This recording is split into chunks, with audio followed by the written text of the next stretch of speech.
I'm 34 years old, living in a quiet suburb of Colorado with my two children, Jamie, 8, and Luke, who just turned 5.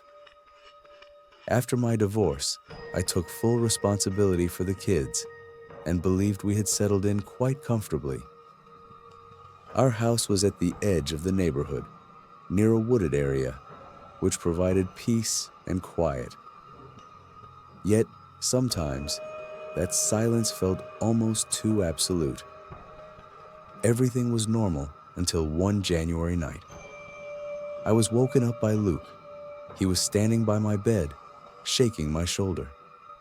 His face was wet with tears, and he was sobbing so hard he could barely breathe. "What's wrong, buddy?" I asked, struggling to focus my eyes after waking. "The man." Luke sniffled.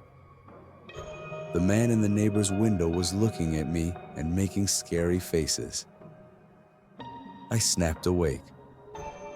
Luke often talked about monsters and nightmares, so I figured it was just another bad dream.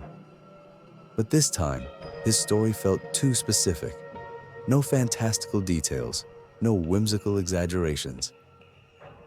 "You probably just saw something in your dream," I said, getting out of bed. Luke shook his head so sharply that his curls bounced wildly. "No, I saw him. He was there." He pointed to his bedroom window. I took his hand and led him to the children's room. Jamie was sitting on the top bunk, her blanket pulled up to her chin. In the glow of the nightlight, I saw her frowning, clearly annoyed with her younger brother for disturbing her. I walked to the window and pulled the curtain aside. To the left, part of the neighbor's house was visible. On that side, there were 2 windows. One led to their kitchen, while the other was always tightly covered. Both windows were dark now, but I felt an inexplicable tension, as if someone was standing in the shadows, watching. "Did you see anything, Jamie?" I asked. She shook her head, her voice curt. "He always has nightmares. I don't want to share a room with him anymore." Jamie was usually blunt, but this was unusually harsh. Luke burst into tears again.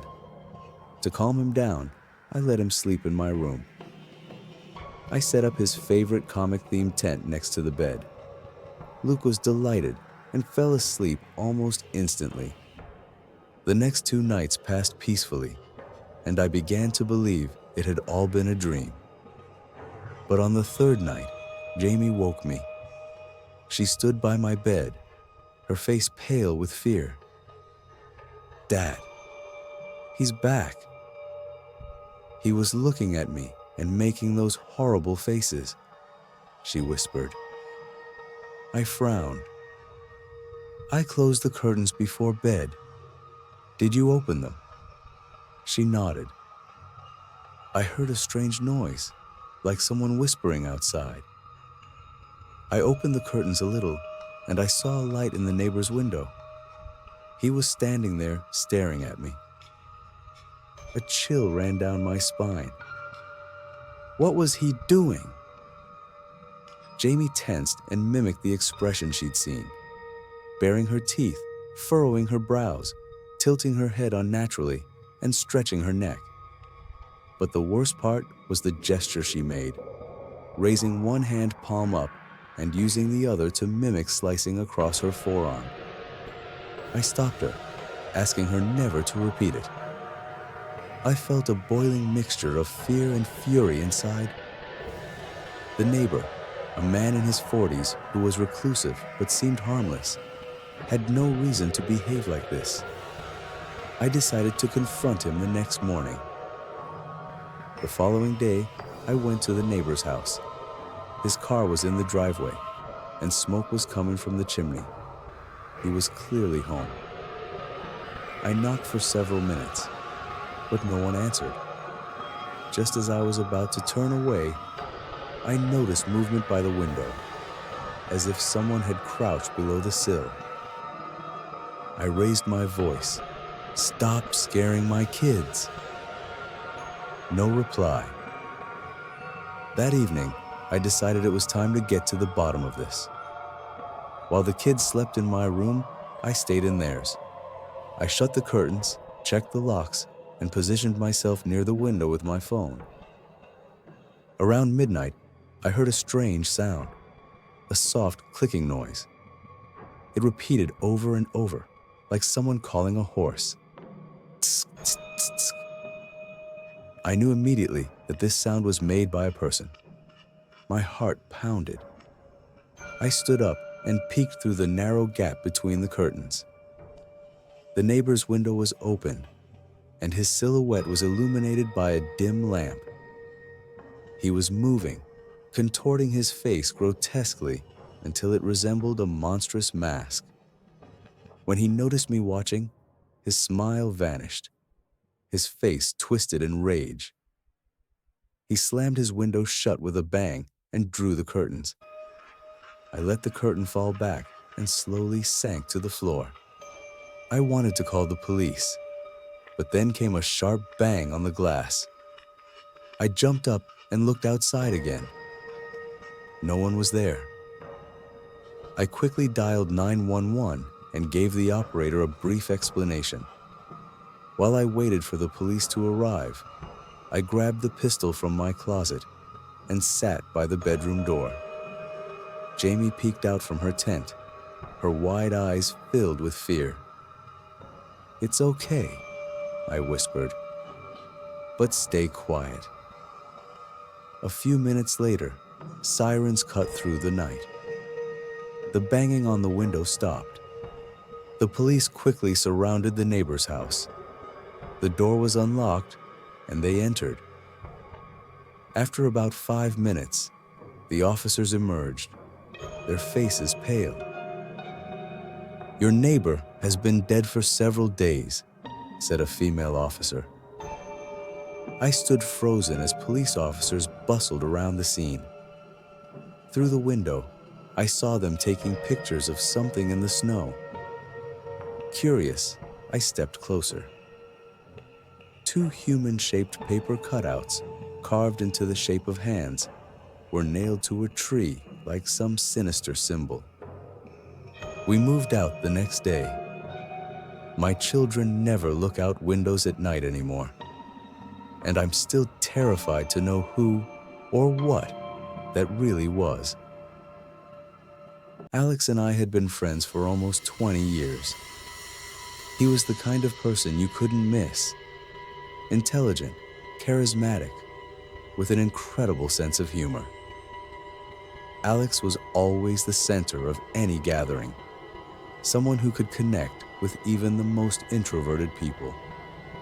He saw the world differently, as if he knew something the rest of us could only guess at. He loved life. He had traveled around the world and described his adventures in such vivid detail that you felt as though you were standing on the edge of a volcano or wandering through the bustling streets of an unfamiliar city yourself. But sometimes his stories would shift, replaced by cold, calm statements that felt completely out of place. One day, after one of our conversations, Alex looked at me and said, "I know when I'm going to die." I chuckled, thinking it was a joke. We were on a winter walk along the frozen lake. The ice groaned beneath our feet, and silence reigned all around. "Cut it out, Alex. You've always had a flair for the dramatic." But he was staring at me seriously, without his usual smile. His eyes were calm. "No, really, I know the date, and it won't change."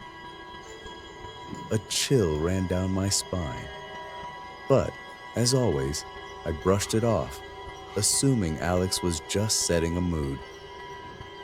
After New Year's, Alex started behaving strangely. He began bringing me random things as gifts: new towels, packs of coffee, toolkits. "Take them," You'll need them, he'd say. Alex, why so much? I already have everything I need. He'd smile. Better to have it. You never know what you might need. We both knew this wasn't ordinary thoughtfulness. But I didn't ask. In the spring, he told me he was going to the hospital for a routine checkup. He was always calm about it. Alex had a few chronic conditions, but none of them seemed life-threatening. Just some IV drips and rest, he said. At first, everything seemed normal. His test results improved, and the doctors were optimistic about his discharge. I visited him often. He'd tell me stories about the other patients and make predictions about who would recover first. But then everything changed suddenly. They had to transfer him to another hospital, his sister called to tell me. His condition worsened. I was there within half an hour. Alex lay in the room after an emergency procedure, pale but alert. It was a stress test. He rasped with a smirk as I sat down beside him. 2 weeks later, he was discharged. He'd go in for follow-up tests occasionally, but he looked healthy and cheerful. He'd drop by the office for a minute to chat with people. But I felt that beneath his usual joviality, something troubling lurked. One evening, Alex invited me over to watch a basketball game. As we sat in his kitchen, Alex suddenly said, "I have 5 days left." I froze, my cup of tea halfway to my lips. "What?" "You heard me," he said, his voice calm. I couldn't think of anything to say. We sat in silence for a few minutes before he stood up and walked away, throwing his usual "take care of yourself" over his shoulder. On the evening of the 5th day, I couldn't fall asleep. There was a heavy tension in the air, as if something was about to happen. In the middle of the night, a massive storm broke out. Winds howled so fiercely the windows rattled. Lightning lit up the room in blinding flashes, and the rain pounded on the roof as if trying to break through. It was strange. There hadn't been a drop of rain all winter. In the morning, I got a call. "He's gone," the voice on the other end said, dull and distant. I sank to the floor in the middle of the kitchen. Everything he had said had come true. Months passed. Time dulled the sharpness of the loss, but I couldn't shake the strange feeling that lingered. Every time I came across the things Alex had given me for the future, a chill ran down my spine. And one day, among those things, I found an old notebook. Between the pages was a folded note in his handwriting. "Don't be afraid that I knew my date. Just remember, we all learn it eventually. Some just find out sooner than others. I wanted to warn you so you'd be ready." I sat there holding the note as the sun set outside the window. Maybe it was just a coincidence, but that evening, the storm returned. When I first saw the winter house rental ad, it seemed like the perfect option for us. A quiet suburb, bordered by a forest on one side and a frozen lake on the other. My wife Amy and our 3-year-old son Oliver loved the idea of spending the winter months in a cozy house with a fireplace and large windows. The owner, Mr. Harper, was friendly and quickly arranged the rental. I noticed that he avoided long conversations, as if he was in a hurry to wrap things up. At first, everything was perfect. Amy and I cooked dinners, took walks through the snowy woods, and watched movies by the fire. The house felt quiet and safe. But after a couple of weeks, the winter began to feel oppressive. Long nights, icy winds, and frosted over windows. One evening, Amy filled a bathtub for Oliver and left him to play with his toys. We often did that. She would check on him every few minutes. I was sitting in the kitchen when I heard a sudden scream. Amy jumped up and ran to the bathroom. Oliver was sitting in the water, crying, with a thin stream of blood trickling down his arm. It was a long scratch, like the mark of a fingernail. "Oliver, what happened?" Amy tried to stay calm. He looked up at her, his eyes wide. "She scratched me," he whispered. Amy froze. "Who's she?" Oliver pointed to the empty doorway. "The lady. She was here. Dad, I'm scared of that woman." Those words sent a chill through us. There was no one else in the house. "It's just his imagination," I said, though I felt an unpleasant prickle at the back of my neck.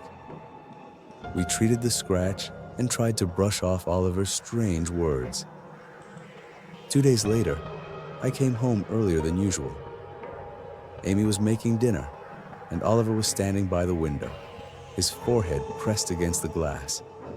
His face was serious. "Oliver, what are you looking at?" I asked. He turned to me and calmly said, "She's watching." I walked over and looked out at the snowy yard. Nothing, just the thick white blanket of snow and the dark branches of the trees. I assumed he was overtired. Amy started reading him bedtime stories to distract him. But within a few days, things got worse. That night, we were awakened by a strange sound, heavy footsteps on the floor. I opened my eyes and saw that the bedroom door was slightly ajar. There was a faint rustling sound from the hallway. "Did you hear that?" Amy whispered. I nodded. The footsteps stopped, but I was sure I heard a quiet, female sigh. I grabbed a flashlight and walked through the house. In the bathroom, the mirror was fogged up, as if someone had been standing in front of it for several minutes. In the morning, I called Mr. Harper. When he picked up, his voice sounded weary. "We've noticed strange things in your house. My son says he saw a woman." There was a long silence on the other end. "It's happening again," he finally replied. "This was my mother and sister's house. They both died here within a few months of each other. I don't believe in all that paranormal nonsense, so I think you're just imagining things. Maybe your son saw some old photos and let his imagination run wild." "Where did they die?" I asked, my voice trembling. "In the bedroom. That's where my son sleeps now." It felt like an icy coldness spread through the room. Amy looked at me, understanding from my expression that we had to leave. That night, I locked all the doors and windows. We planned to leave in the morning. But at 2 a.m., Oliver cried out for Amy. She found him sitting on the bed, holding a candy. "Oliver, where did you get that?" she asked, pale. "The lady gave it to me. She said she wants me to stay." We left the house before dawn. The car engine struggled to start, but we didn't look back. Ahead of us was a new city and a new life. Later, I read all the online reviews of that house and realized that no one had ever stayed there longer than 3 months. Contact with Harper was severed. His phone was disconnected, and he didn't respond to messages. So, we never had the chance to understand what had really happened. But please, don't repeat our mistake. Always thoroughly check the background of any place you plan to rent.